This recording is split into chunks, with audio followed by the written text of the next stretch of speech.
loving it. I to- I'm totally loving it. Here we go. Ooh, first of all, I'm told we have audio. Hello, hello again. We'll see who and what continues to stream from the first one because I just went right back in and all the settings that she'll be there. So without actually further ado, uh, I'm going to switch over here to Stephen and I together again. In fact, I even created a screen that was just you, uh, so you can get in there. But go ahead, continue your thoughts, Stephen. Well, I think pretty much just again reiterating it. Right now, it's a matter of trust uh, by individuals that when you act in the highest and best manner, you are in touch with spirit.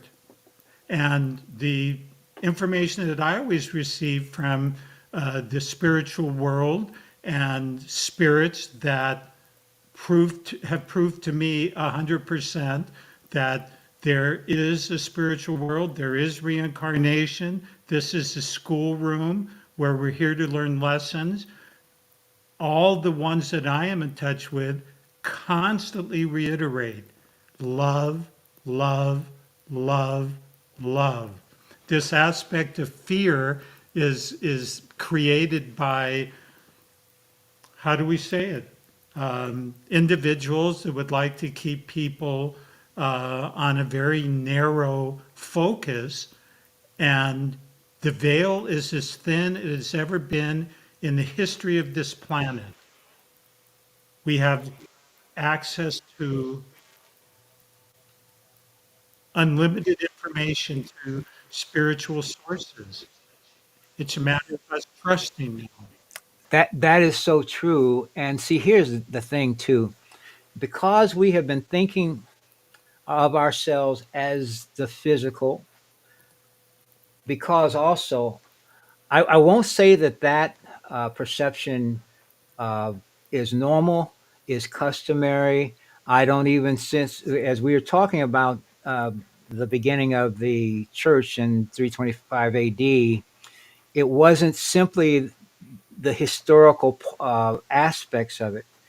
There were also behaviors that occurred. It's not just the books of the Bible that they decided would be in and which would be out. It's not that. It's not the story that they told where they basically said that Jesus was the only. Here's something that's omniscient, omnipotent, and omnipresent, but he had only one son. Okay, and that one is divine and the rest were not. Okay, so these are narratives, and in addition to that, a whole bunch of people at that time knew that it was poppycock. Okay, and so to express the question, these people paid a major price for stating and knowing certain truths that were now being slathered over, okay, with a narrative. Now, the point with all of that, though, is that because they paid a major price for it, what was the price they paid? It wasn't in paying their life, because they are immortal beings. We are immortal beings. We're spiritual beings. What they paid, though, was really a certain degree of discomfort, not only for themselves, but for their progeny.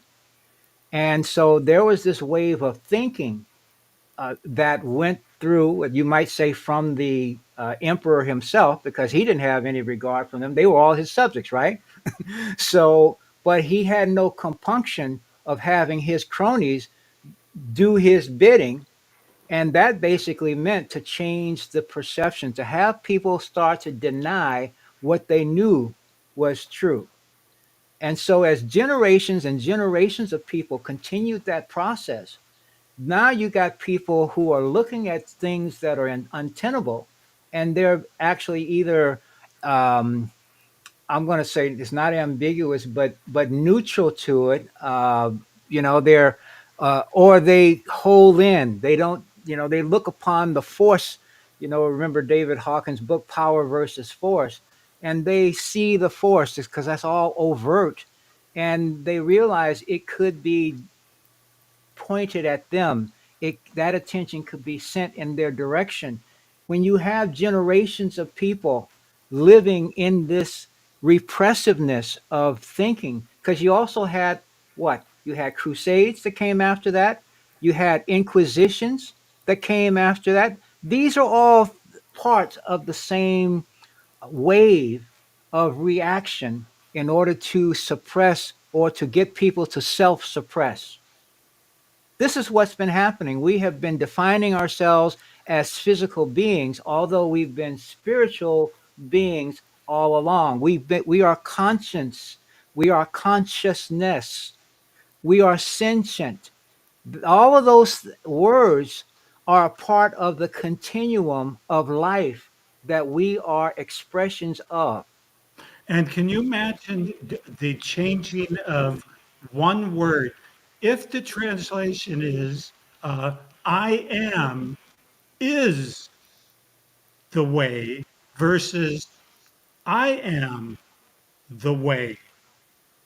One word, one two-letter word, where an individual who was in Essene and did not have an ego, but all of a sudden is, by some people's measure, God, not just the Son of God. There are many, many people who go, oh no, he is God because he said, I and my Father are one. But if his Father was his own, I am spirit, not his physical, but his deeper spiritual, I and my Father are one. I am in such alignment that I am looking from my higher perspective, my own higher self, what a difference this world is. And if that was the case, we would not have had wars. We would not have had the inquisitions trying to bend people. But again, there's two elements here. There is fear, there is control, and I don't want to be demeaning, but we have to create a boogeyman of which I am going to protect you from. We, our religion is going to protect you from this. First of all, God is all knowing, He's all loving, He's all powerful. But we have another being here that is so strong. See, none of it really makes sense 2,000 years later. Now, at the time, it probably made a lot of sense. Hey, the people aren't too intelligent. They're not really well read. They're not really philosophical. So we're going to create this whole whatever. And for me, I don't want the people to have a perception I'm bashing anything because you know what? Whatever gives you pleasure, whatever gives you peace of mind, more power to you. But I am in touch with too many people who are grinding away trying to live up to these precepts that existed thousands of years ago and really do not have a reality now. You know, it's interesting for those people following sports, a place kicker for the Kansas City Chiefs football team spoke at a commencement speech about 3 days ago saying, well, women's place is, in the home having babies. And it's the man's place to go out. Now, the blowback, even today, has been astronomical from the majority of women because basically, not basically, he came out and said, you women graduates, don't go out there and try to get jobs. Your place is in the home having babies. Now, while the majority of people have rebelled, the super Christian conservative people are going, more power. He's absolutely right. This is where we are. That is part of, I'm just going to say, the duplicity that permeates the consciousness in our society today, because bifurcation is the rule in our society and our social structure. And that bifurcation also began with that same activity back in 325 AD. That was a major bifurcation of consciousness is what that was. The same people that can be so self-righteous about a woman's place, so to speak, will be oftentimes and have been quite quiet and docile. I'll give you an example. Going back a few decades, we've been around the sun a few times. We've seen a few things that we're still here to talk about. So there was this whole idea of the ones you recall when, okay, we're going to talk about stuff here. Whether it stays on the other platforms or not, I don't care. But during our time and our lifetimes, there was the thing about the abortion issue, for example, and you had people bifurcating, taking sides about this side or that side. Well, the one side, one group there who wanted to, they was just so against this process. And I'm not saying it as being for the process. I'm talking about the idea itself and the dynamics that were associated with it because there were strong positionalities associated with it. But here it is. Here's the folks who would say that I'm for the rights of the unborn. All right.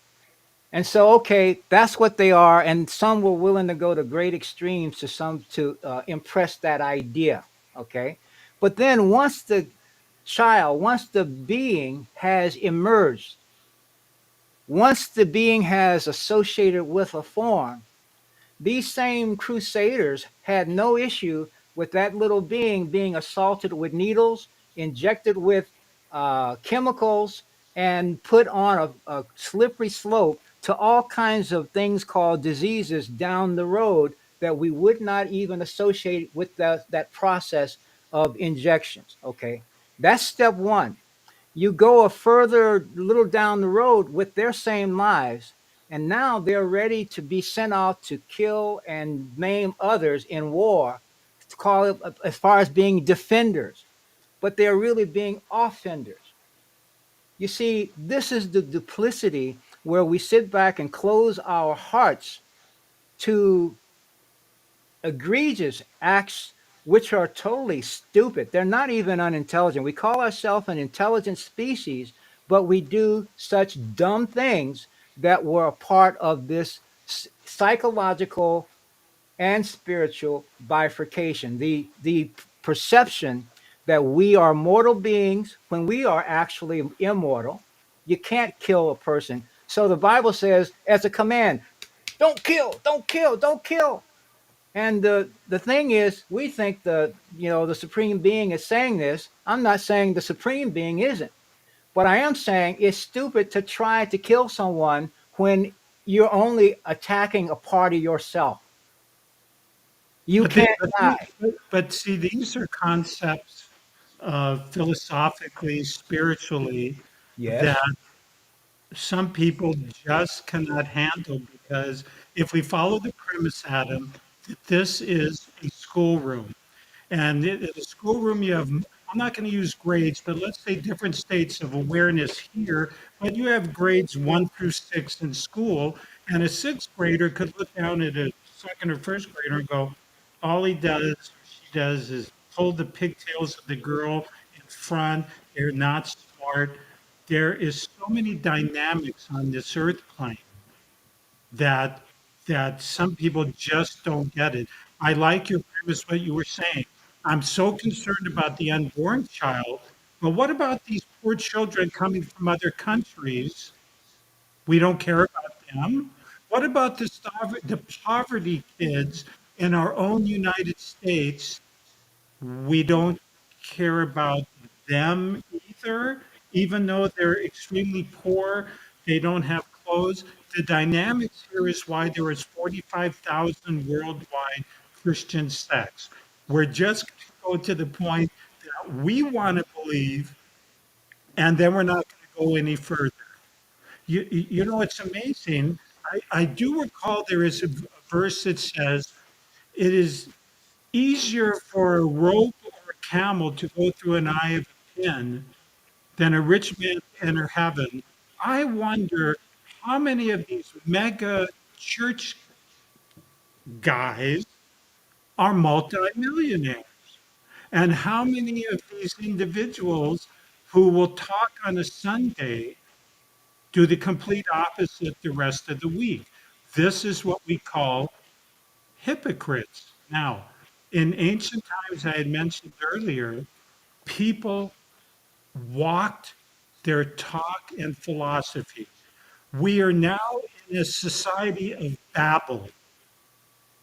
We say one thing and we do something else. And again, um, I was debating before the show how far I was going to go with some of these religious people.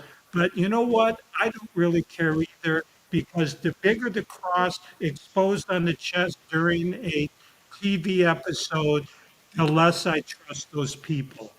Because the real spiritual Christians are the people who don't make a big show. They quietly minister to everybody else because they believe what you said earlier. We are all one. What you do to someone else, you're really doing to your own self. Mhm. Now, So, I know in the past life, I was a Southern Baptist minister. And it's very, very interesting because that's why I'm able to talk and do my thing. And very early, the reason I believe in spiritual contact, on my finger, my pointing finger, when I was in my early 20s, I had a big wart. So every time I would kind of be falling back into that past life of, I'm going to send you to hell and you should be. I saw this, and when I was in a situation where I heard from the spiritual world, they said, "Do you want to know why you have that wart on there? So you don't go back into that sending people to hell like you did in that living. It reminds you of not doing that." I am not speaking for God, but I believed I was in that living. well, here's the thing, and there are two things. You created um, a branching point Of course. in a couple ways. One of them by acknowledging the oneness of all, and I realized that in that prior life you weren't. And see, that's the thing about it. When we see ourselves as the form, we are not acknowledging the oneness that we have with all. The other part of it is that we're not acknowledging the equality that we have and that we are with all. Now, the thing about it is equality as what? If we're thinking about us as ourselves as the effect, meaning the form itself, the form is basically the result of something. It's not the something. We are the creator of the something. And when we start to appreciate our creatorhood, that is the likeness of God. It's the consciousness. That is the image of God because the consciousness is able to form anything without limit. We, but with something though, we do have an input, and it's the godness within us that puts the input into without any judgment whatsoever. So what we're thinking of is so good or so bad or so powerful or so powerless to God is no significance whatsoever when you're the whole thing that's making it all possible. We get the power, we have the power, we have the ability to use something called visualization, imaging. We use the word imagine, but when we use the word imagine, we are stepping down its significance. We don't think of the power of our imagination. When you look at it logically, it would simply be the least in measurability or perceptibility to anyone because that gives the whole and the most potential for it to be exactly what we want, whether we love it or fear it. And that is why the ancients prized imagination as one of the most valuable gifts given to us by the Creator. And in my philosophy of now, I'm 75, 50 years in study, we are in the image of God in that we are creators. Yes. We can create as God creates. When you stop and think, everything in this physical world, in our physical world, first happened in a human being's mind. Now, we're not talking about ultimately where it came from, but Adam, first it appeared in somebody's mentals, created, and then created in the physical. And as we create, God also creates. We are in the thought stream of God, and what we create is within our thought stream, and it's all one. Imagination was the most highly prized gift that the ancients believed. It's got magic in there. It's a magic nation. Magic being that we can create. We are in the likeness, not as a woman, a man, a this, a that, black, white, red, but in the ability to create. We are creators. How we use that is our choice and how we demonstrate how we use creative energy. Are we going to use it planting flowers, or are we going to create groundswells with everybody we meet as we go through our life?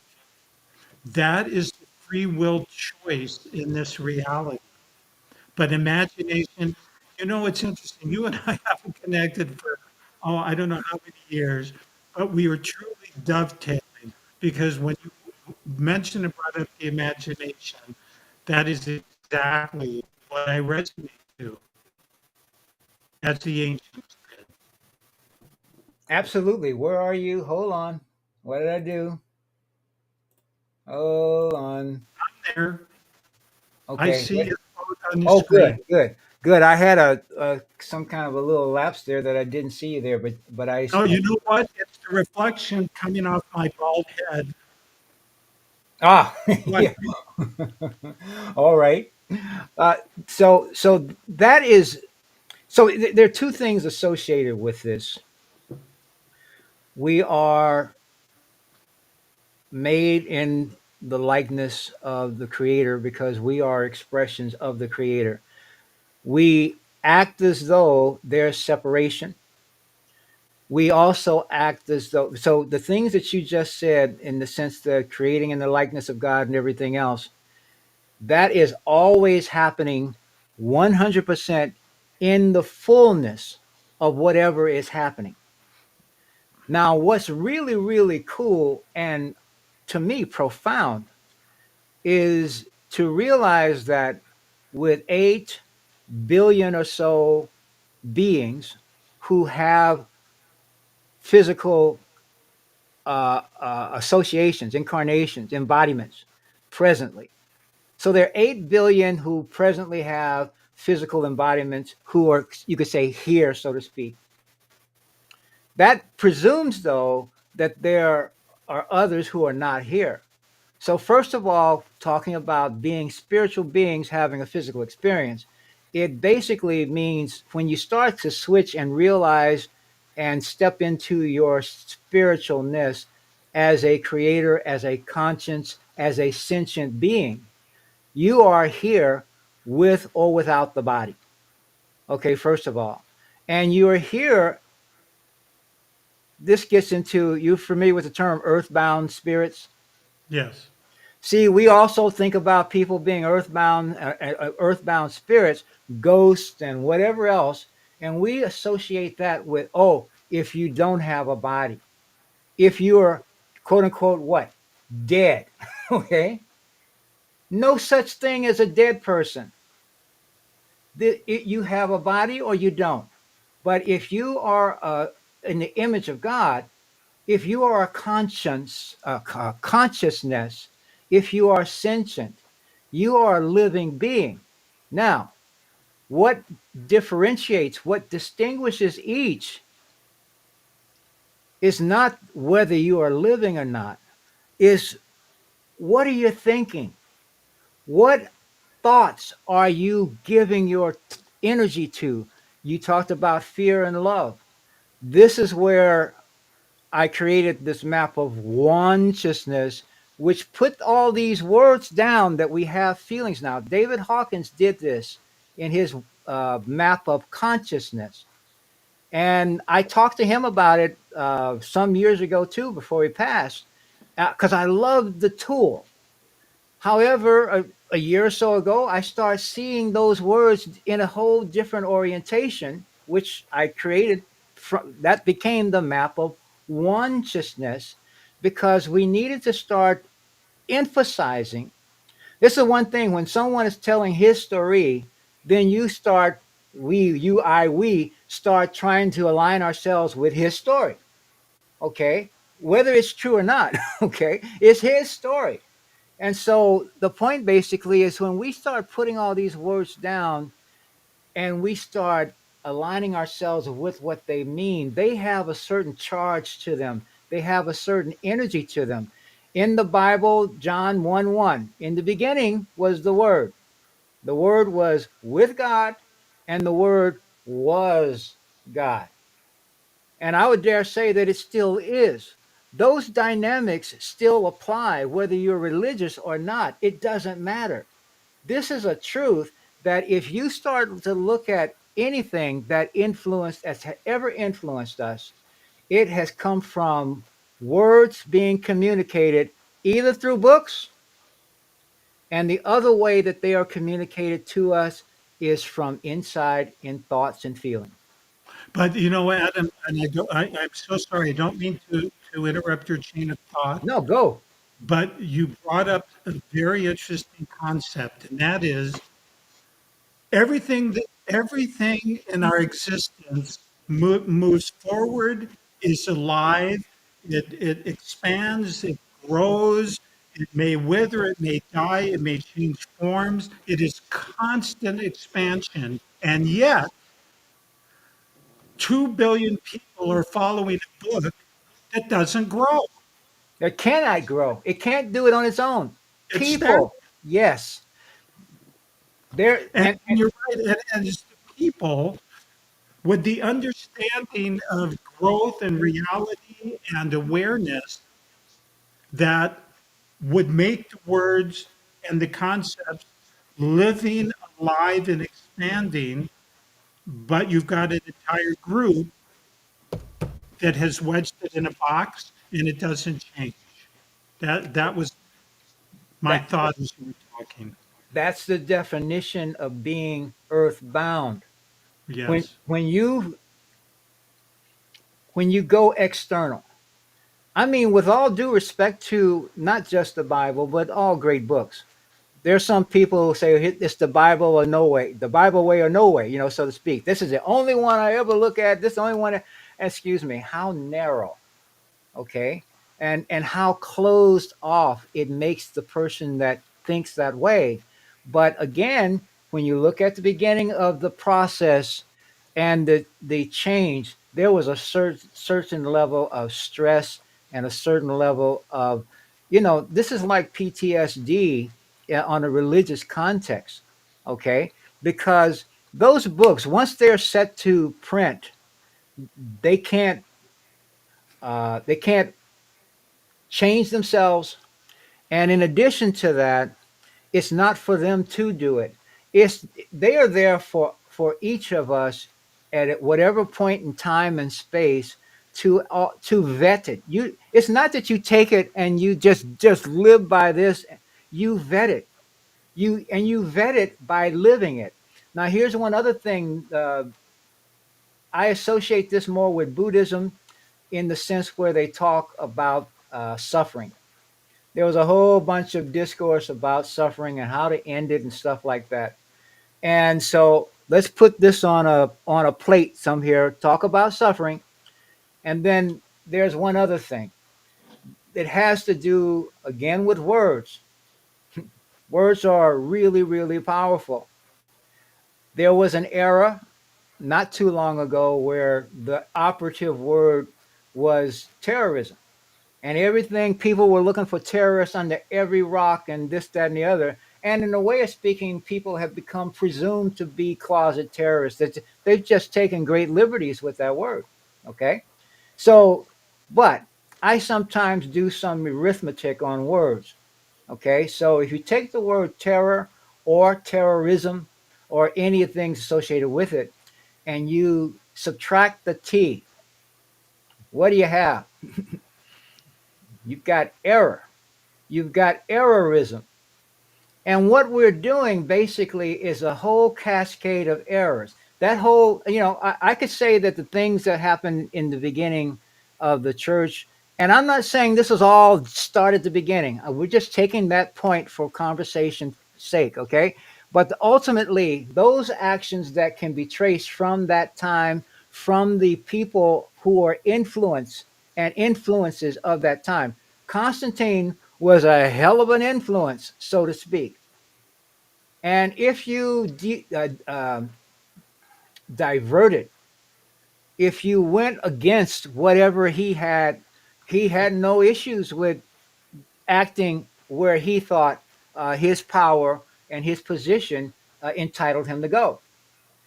Now the issue is that since this was done and carried on from popes to popes, it didn't start. It started with him. It didn't stop there. You had papal bulls that happened, several hundred years later. They were just as stupid as that one, as the beginning. These were all errors. They all produce suffering. You want to change suffering? Correct the errors. It's not that hard. It's not that simple. Excuse me. It's not that simple. It's not that complicated. Excuse me. Getting back to it, is the point basically is there are a cascade of errors that humanity has done, has perpetuated, and their general solution has been to try to add something new, or in the case of freedoms and stuff like that, take us away, take us away. All right. But the fundamental, the underlying errors, along with the traumas that they created, the conflicts, the inner conflict is what? Dis-ease. They are the precursors to all diseases as we know it. So we have an entire system that's built up on looking at what's called diseases and ignoring the disease of the spiritual being. We cannot ignore who we are and yet think we're going to get to some place that we want to get to. And leaving the form, which is all the death transition, if you want to call it, is simply dissociating from the form. It's not dissociating from the consciousness. It's not dissociating from the way of thinking, from even from the fears. If you are in fear before you go, guess what? You're going to be fearful, or you're going to experience the consequences of that fear after you discard the form. We need to know who and what we are, because when you do, first of all, I'll just say it right now, you're going to love it. And Adam, often I use this analogy. A man will penetrate the cosmos and see the unlimited, how it's limitless. They will go down to the deepest parts of the ocean, but he will not look at why he still beats his wife because there's a fear, quote, a fear of truly looking at our own selves and who we are and why we do those things that we do. And it is interesting because back in Constantine's time, he took a couple votes, and when it didn't go his way, he eliminated a whole group of bishops, didn't even let them come to vote because as long as the vote was going his way, it was great. And if there were people who may not, he made sure they weren't present to be there. Most people don't really look at history. I happen to have a great advantage as a glorified librarian that I can look at history. Everybody has that ability to do it. I just have it very handy here. And because we do not learn the three admonitions on the ancient temple walls, know thyself, know thyself, know thyself. And those philosophers totally understood all of the ancient teachings.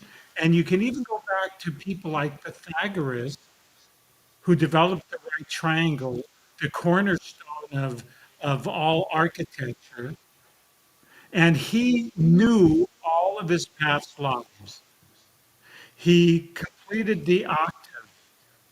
He heard the music of the spheres.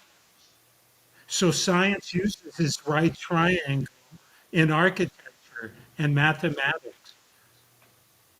But are people fearful when he talked about he knew all of his previous livings, which he did?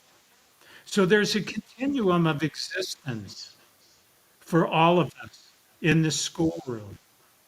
Now, some people don't like that concept. Why? Because it doesn't fit into the dynamics of what you've been indoctrinated. You got one and done by a lot of people. It's one and done, and God's going to judge you.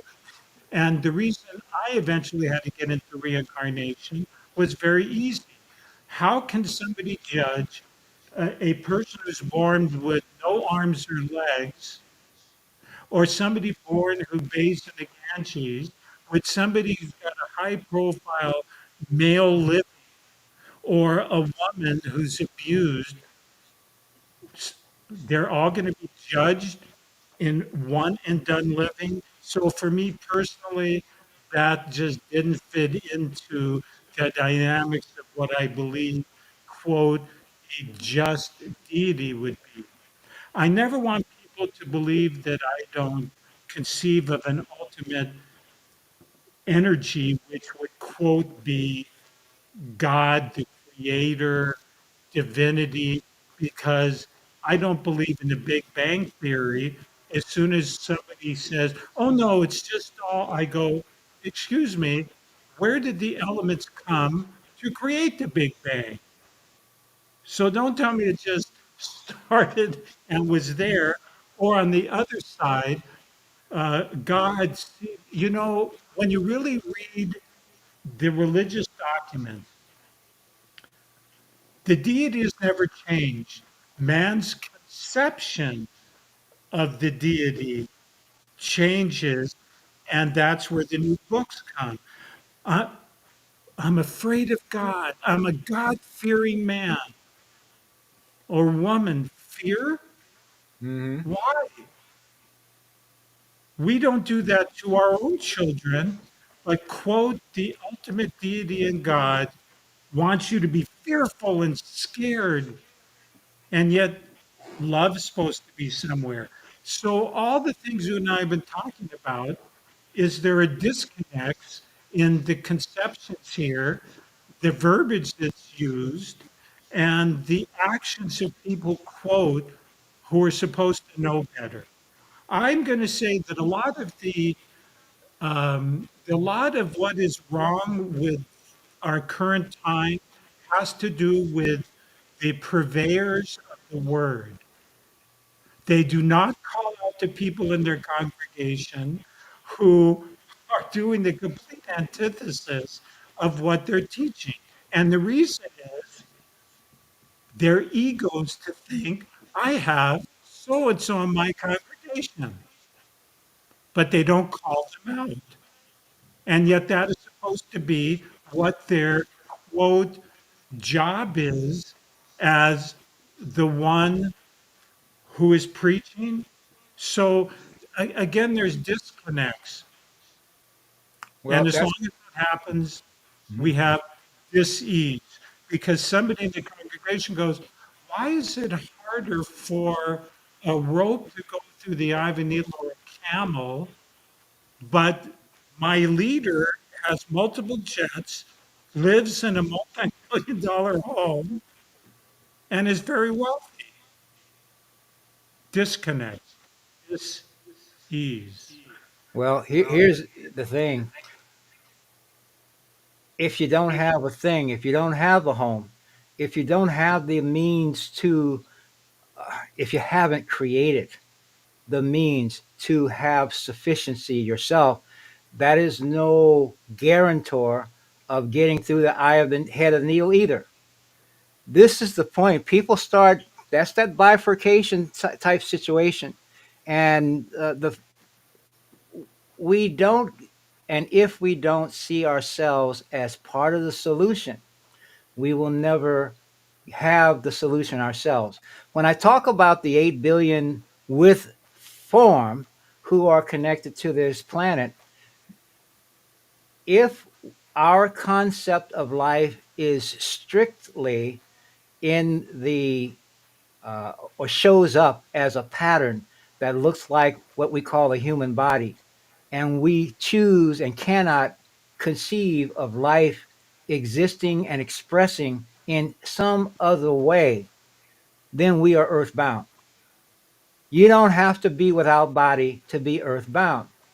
Now, on the other hand, if we are following the guidance of people who are, quite frankly, only concerned about themselves, I would dare say that Constantine set the pattern for that and then reinforced it through all of the what they call the black part, with all due respect to the color black, the blackest part of history, etc., etc., etc., with crusades and all the things. I mean, Galileo, you know he was a pragmatist. you know they would refuse to look through his daggone Adam, I telescope. think they finally said he's okay. I think this was like five or 500 years later. So yeah. yeah, 500 years later, Copernicus wrote a book saying, "Guess what, guys? The Earth isn't the center of everything." But he held that book till he was ready to pass over. Then he said, "Here, take this and see ya." Okay? They didn't want to deal with the crap. The point now is that people have been immersed in crap for centuries. And the attitudes, these are habits of thinking that are self repeating until we, the real self, sees it, says, this is no longer serving its purpose. I am, I'm tired of this limitation. I, enough with this.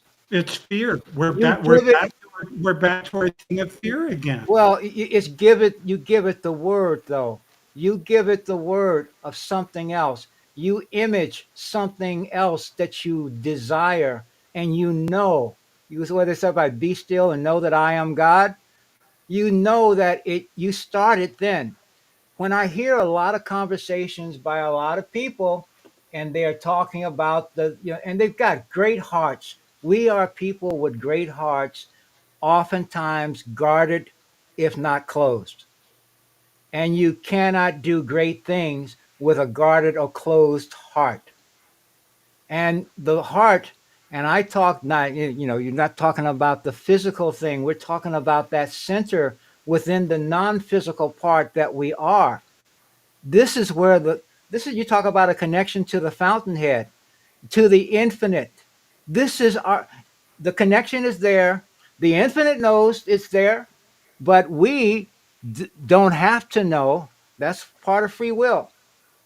And so if we are habituating behaviors, even psychological behaviors of thinking and the activity that follows it, we are simply in a place of physical stasis.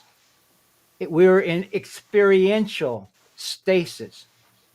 We're thinking that certain things, if we're sufficiently, or if we're living in insufficiently, if we're living in insufficiency, as 90 some odd, high 99 some odd, or 8% of the world population is living in a state of financial insufficiency.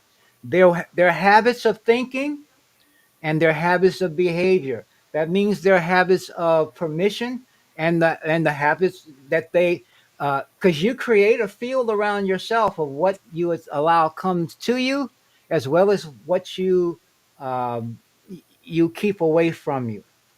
And a lot of times we are allowing stuff that we don't want to come to us, and we are actually putting experiential blocks on the things, the abundance, the love. If we're not putting love out, How is it that we're concerned or wondering why we're not getting it back? You put love out as if no one is watching. You live that way. And whether someone is putting it back or giving it back to you in the way you think you ought to be having it or not is immaterial. This is the inner knowing. This is the knowing that once you got it, no one's going to, certainly no TV commercial that's going to tell you, well, I got this disease and I got this disease, but I'm doing pretty well with it. And if you would do this happy dance with me, just like me, and take this and call your doctor, even though this stuff may cause you death and everything else, you may get better too. How many people are following this crap? Yeah. And two, how, I mean, we can also help by turning this crap off. I turn the, if I want to watch the show, I turn the sound off. You know, they need to put buttons on these on TVs now that simply blank the screen. I'll blank the screen and the sound, and then I'll turn back on what I want to see.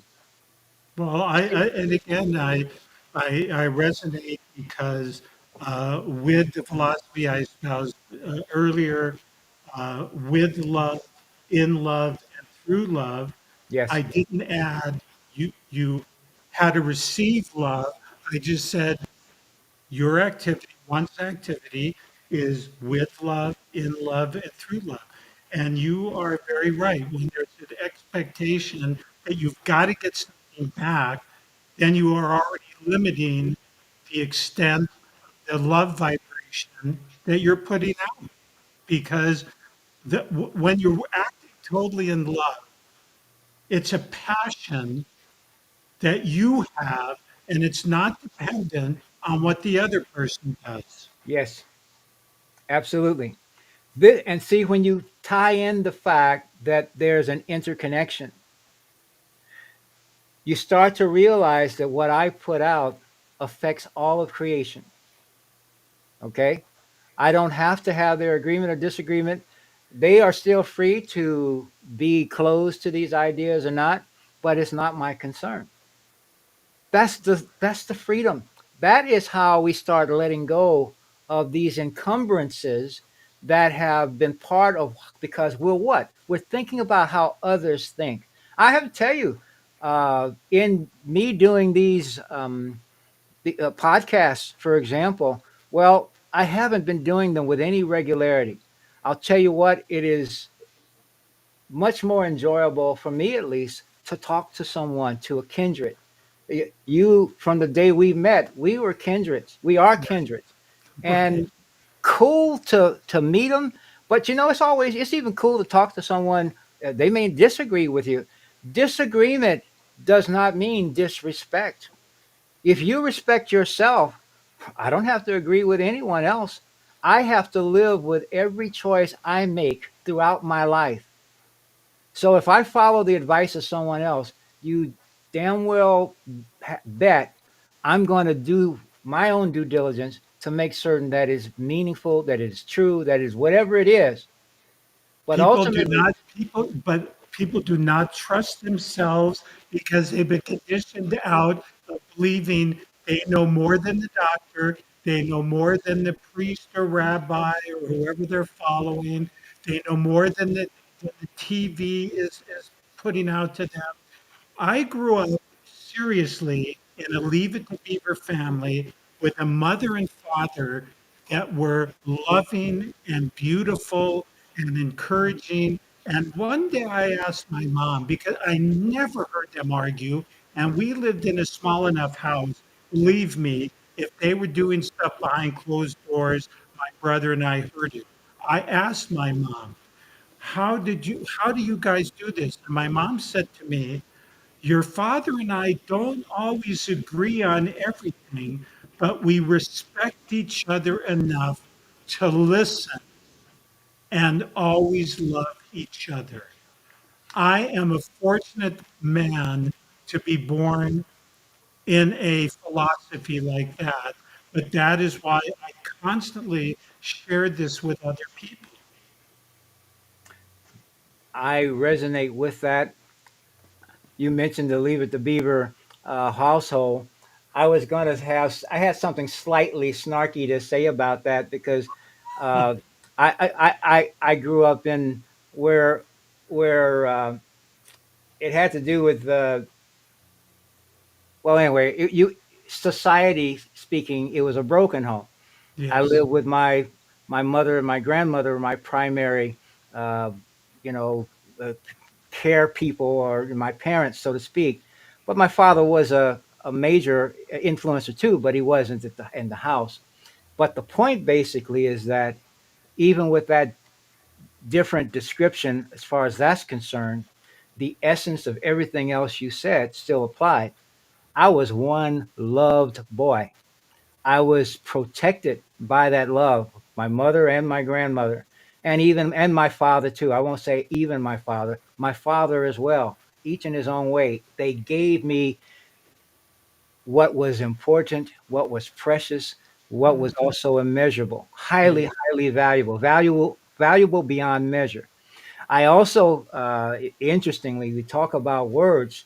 There's the idea of the golden rule, and that the rule basically, do unto others as you'd have them do unto you. Well, I have, as a function of the map of consciousness, I've actually introduced another rule, a new one. I call it the platinum rule. It's the twin flame of the golden rule, and it's treat yourself the way you want others to treat you. Beautiful. I feel that that is fundamental because we need to set our own standards. People are going around trying to interpret what they think something that they've been told means. And experientially, they are getting their interpretation of it. If you don't know you're a creator, if you don't know you're creating this experience, to me, every moment is a God moment.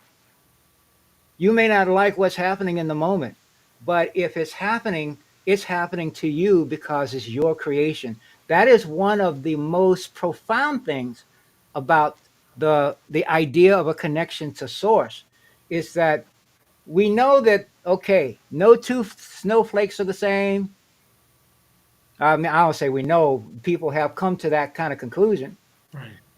Those two fingerprints, even identical twins, are going to have just some unique qualities to their fingerprints. No two fingerprints are the same. And so I have extrapolated that out, first of all, to come to an appreciation that no two moments are the same. And see, the fact of the matter is, everyone leaves this particular domain not by happenstance, not by accident.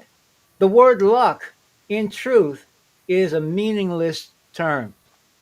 It has no meaning.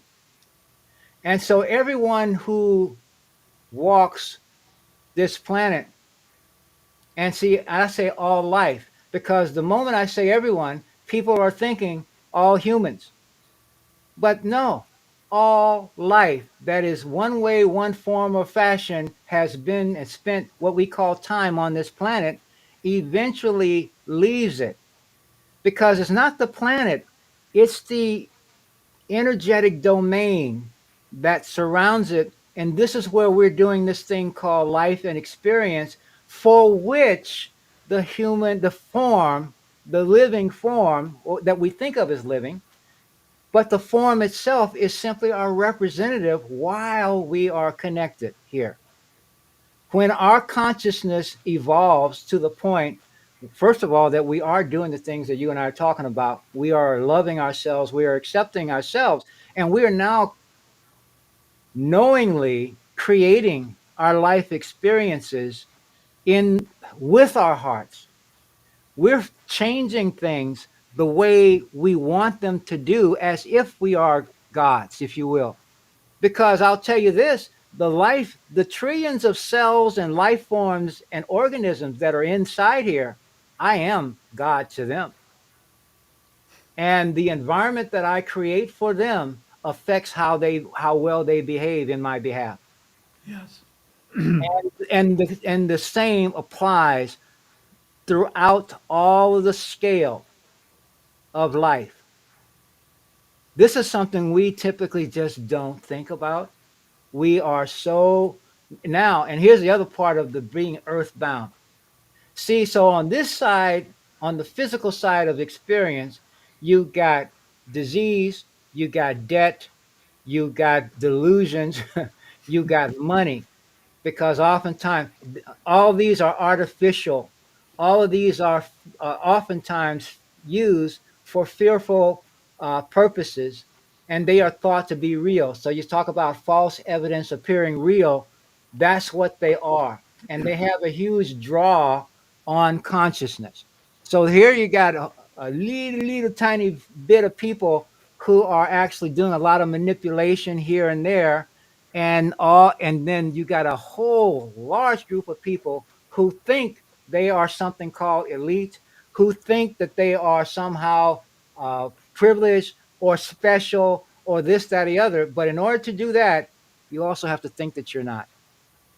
And if you've been and allowed yourself or you allowed your kids to be injected with all these chemicals which alter their hormone balance, their cognitive abilities, their motor skills. They alter all of those things, and none of them in improvement.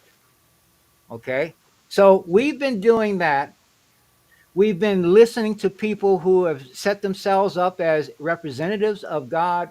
We've been setting themselves, and they've basically been ingratiating themselves or their organizations. We have corporations that have been set up as legal fictions where a few people have a good idea, and then a few more people who have a lot of means go in, and now they build it up. But then the workers, the people who are actually doing the work, they had no little regard for them. The happiness factor goes away. The loyalty, the all these things start to go away. The disconnect continues. This is what we have habituated as a society, which we then call intelligent. And so, not to mention war, not to mention all the billions and trillions of those things called dollars that are put into creating these weapons, which we call them defense mechanisms, but people go out and become offensive with them to take property, to take away the freedoms and everything else of others if they're not following what those other people think uh, they want. So you got tyranny No, happening. I resonate, and again, it has a lot to do with do what I say, don't do what I do. It is a concept that, unfortunately, I again hate to use the term religion, but religion is a man-made mechanism that the early teachers, I believe, if they truly could come back and see what has been done in their name, they would be askance. They would be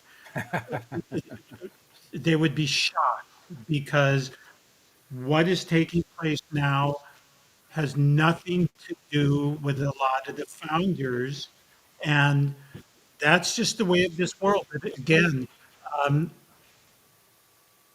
whether or not it proliferates, everything that you and I are sharing, you and I continue to plant our seeds, Adam. And you and I said, I love what you wrote to me, and I'm going to say it right now. You said to me, you typed to me, Steve, I don't know if there's going to be 1,000 people. I don't know if there's going to be 10 people. And my resonance with anything I ever do is I am going to share, and maybe I'm going to be on a bench and there's going to be some pigeons or birds there. Maybe there'll be 1,000 people. It really doesn't make any difference. You and I are putting out into the consciousness what we believe our life is about. I have attempted as much as I can to walk those principles that I have posted year after year with people. And that is to be in integrity within your own self. My use of the term integrity does not follow. You're only in integrity if you do this. No, it is an integrity within your own being that what you talk about, you walk that talk. That way you don't have dis-ease. The majority of people that are ill, they weren't befallen by some outside force. It happens because of how you are resonating with your own being. And if you are in integrity with your own self, and this may surprise people, I hope you take it in the right way. A criminal, as long as they're following, they can be a good criminal because they're following and resonating within their own being. And then you have somebody, quote, who's a religious person who doesn't follow their own precepts. They get ill and the criminal doesn't. Why? The thief? Because they are following their own integrity within their own being. Yes, exactly right. They're authentic. They They're are being in authenticity. You Yes. are right on, Adam. Their own authenticity. So, as we look at these people in quote high profile positions who should know better, these religious leaders who do not call out quote that politician who is in their congregation. They don't call them out because of the ego of saying, I have President so in my flock. I have Senator such and such. I have Representative such and such in my flock. And these people just do their activities, and the average person just kind of goes along because they're fearful if they talk out, they're going to be ostracized. God's not going to love them. The congregation is not going to love them. And so they fall into a disease and an illness. Better to speak your truth, walk your truth, and guess what? You're going to have a healthier, happier life. Absolutely, absolutely. We are coming up to.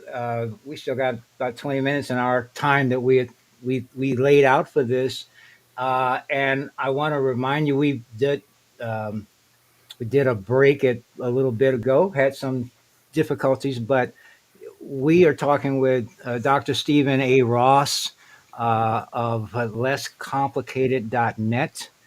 He's author, and gosh, it's the interesting. We're talking in an area that we've never talked about through before. We've talked about history and some really cool stories there too.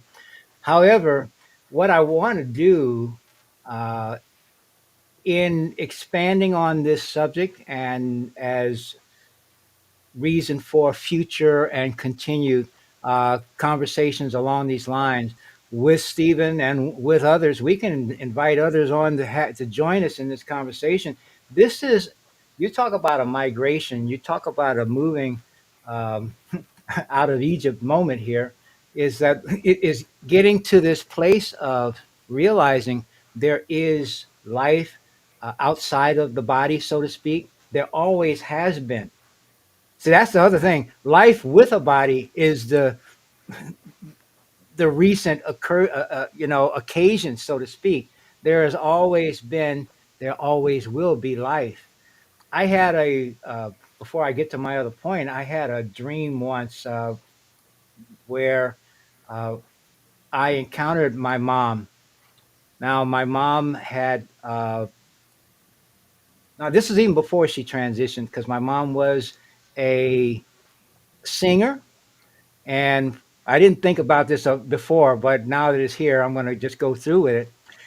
My mom was a singer, a great singer. She was acknowledged in the year 2000 as one of Chicago's gospel pioneers. Wow. Okay, she was a singer of some note, and but she sung for many of people's transitional ceremonies. Where they were, in the box, their bodies were in the box, and people were gathered, etc., for those rituals. And she did this for many, many years. And she was one that would only sing for God. So that's her mindset. That was her thinking as well. And I met her during the course of a dream experience. And I'll set the stage. It was some kind of stadium. I mean, it was a huge, huge place that I had the perception of a stadium. There were a whole bunch of people that were in lines that were on their way going up some way to get into this, and a lot of them were um, distraught. They were in some state of anxiousness, tension, etc. I was not. I was present, but was not. And I was observing all of this. And then I come across my mom. She wasn't either. She was in robes, some robe of some type. She was there. And knowing what she did on the physical side, I don't know, this could have been the same thing on this other side. But what was so, so cool was that when we saw each other, it's like neither of us knew that the other was there. And I ran to her and just gave her the biggest hug. And of course, it was reciprocated. And she was as solid and as firm, so to speak, as real in my arms as she ever was with a body. Absolutely. This is who we are. These are the realms that we don't really become aware of when all we think of, well, we get preoccupied with debt, disease, duplicity, and delusions on this side. And on the other side, we've been told on this side about heaven and hell. And so we're in anxiety over whether we've been good enough. We've You see where there's not much time spent on really discovering, one, we've got the ability to change things now. We don't have to wait to some time down the road, because the people who want things to happen in 2030 and 2050 and stuff like that, they are just as far away from it as you and I are. And they may be even further away, because even though we're all from source, even though we know what we think we know, or we don't know what we don't know, it doesn't really matter. At some point in time, everyone will leave. Everyone who's walking this planet, or who has ever walked, they eventually left. You could say that, well, some people were killed in the war, okay, or some people won the war. Did it stop them from leaving at some point in time? No. Jesus was supposed to be the king of everything, and all, etc., to be worshipped, etc. The Christ thing, it's just a footnote. But but bottom line is, he left. If he were the thing that they, as they describe it, if Constantine was the thing that he was trying to be, if Buddha was the thing that people are worshiping him for, they left. We all leave. There is your equality, folks. And it's not just in human form. All of the life that's within this form, it eventually leaves. This is simply a temporary place for us to do something, or to be something, or to learn something, or to change something. And that is why I do not have any gurus or masters on this planet. I will look at a Buddha, I will look at a Jesus as tremendous examples of possibilities, but I do not deify anybody other than all of us as a oneness. That is what I deify, not an individual, one person. I don't care. It is amazing, Adam, but it is the aspect of this planet. They're going to glorify the singer, this athlete, these people on these TV shows that are all hyped up. They're just individuals. They are people who have probably more problems than anybody who will ever listen to your and my conversation. These people who are glorified, deified, idolized are no different. They come and they go, just exactly like you said. And I have the advantage of historically looking at the lives of a lot of the individuals who we may see a snippet and we glorify that snippet, but they were just the same individuals as you and I. And that is why, if you want to glorify somebody, if you want to idolize your own I am higher self, which is truly God. The fascinating thing is when you start to, first of all, embrace that concept and that idea, that truth, you start to see how people are using it. There's that thing about that don't use the word of God in vain or something like that. And you start seeing the things that people attribute and attach to that word, I am.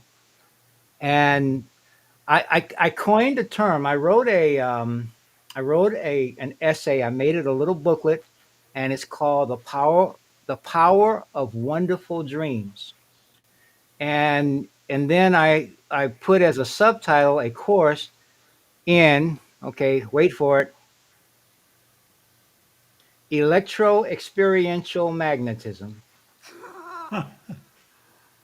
And electro experiential magnetism. And it literally suggests the electro part of it is the imaging, is the charge that we're putting into something. It's the visualization. And the magnetism part are the forces that cause those particles and causes our experience to organize itself around those ideas Yes. without judgment, without, oh, you this, that, none of that. So when we say all things are possible Yes. once we let go, we do some pruning of some, I'm going to say, useless. There's a better word that's kind of playing with me at this point in time, but certainly ideas and thoughts that actually are no longer doing us any service. And so, if you treat yourself the way you want others to treat you, you treat others you do unto others as you want them to treat you too. But you need to set. I say I needed to, but I started to choose to do so. It made sense to practice on myself, to treat myself the way I want others to treat me. And it turns out you start setting some real boundaries. You start organizing your experiential physics. Okay. Tesla talked about knowing the power of energy, frequency, and vibration. I like to add polarity to that Yes. because you do it with a piss poor polarity and attitude, and you will be in total resonance with something and somewhere and somewhen that you don't want to be. Well, the sequence of words you use to me is passion. The more passion you have, the stronger that electromagnetic current becomes. And it can be just, quote, very positive or less than positive. Mhm. Whatever you focus on is going to manifest. By the way, I want to give just a quick shout out to Mark, who's been on the screen. Mark, thank you for your support and your kind comments for Adam and our discussion. So, um, passion is the drive wheel of where our focus is going to be. If you are super passionate about something that is detrimental, it's going to manifest. Yes, It's there. It's going to manifest. there is, and I would say as we have further opportunity to chat if you are so inclined, Steve. There are so many books that describe some of the other worlds, so to speak. I'm reading a series of books right now by a fellow named Ernest L. Norman, and I forgot the year he transitioned, but these books were written, you can say, or transmitted in the mid 1950s to sometime in the mid 1960s. Some super books, but they are the voices of people who have walked this planet, many of whom we've heard of before, such as Nikola Tesla, um, uh, Faraday, you know, many others that come through, and they talk about the lives. They talk about and they explain some of the reasons why we think that, and we even can suggest to ourselves, wondering if we're the only intelligent life on the universe. But you know something? I think that is also part of the narrative that they don't want people to acknowledge. Even when they start getting into UFOs and stuff, they never want to talk about the ones who are piloting them, who built them, who had the knowledge and the awareness to move beyond the limits of the gravitational fields and the distance of their particular spaces.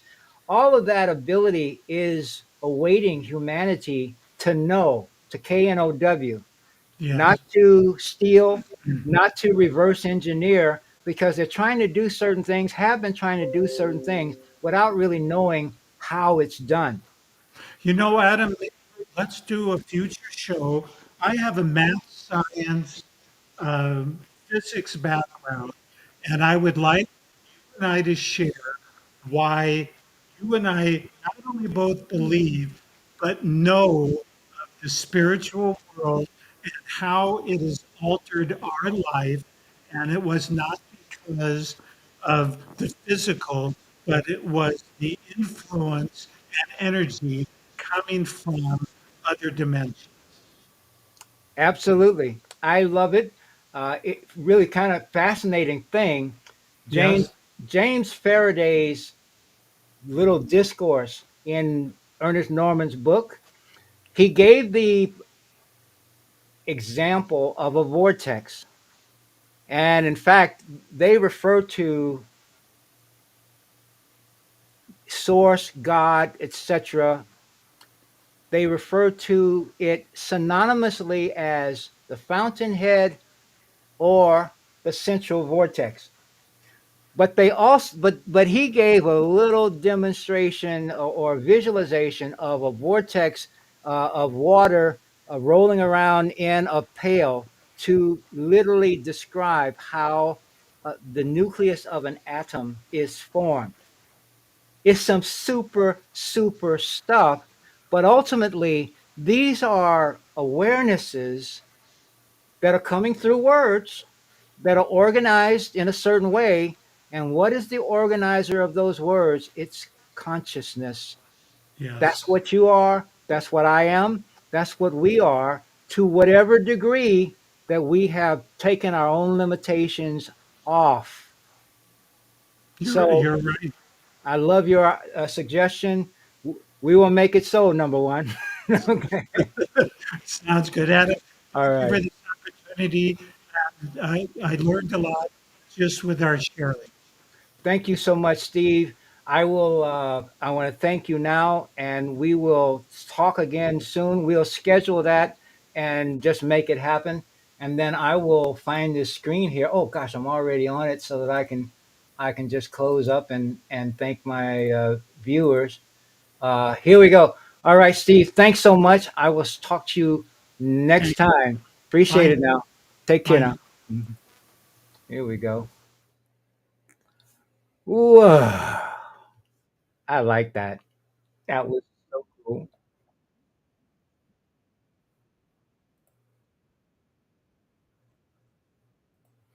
Yes, yes. Now, so what I'll do, you just heard a ghost. Steve left the room, but he didn't leave the house. Okay. So at any rate, I'm going to say goodbye to everyone. And Steve, and you and I can talk. But anyway, thank you for being with us. We will, I look forward to doing this again. It's a lot more fun with someone, even though I have fun when I'm never alone with the live stream, when I've got someone watching and listening who cares. So I do appreciate that too. But until next time, peace, be well, be prosperous. And as always, I love you all. Take care now.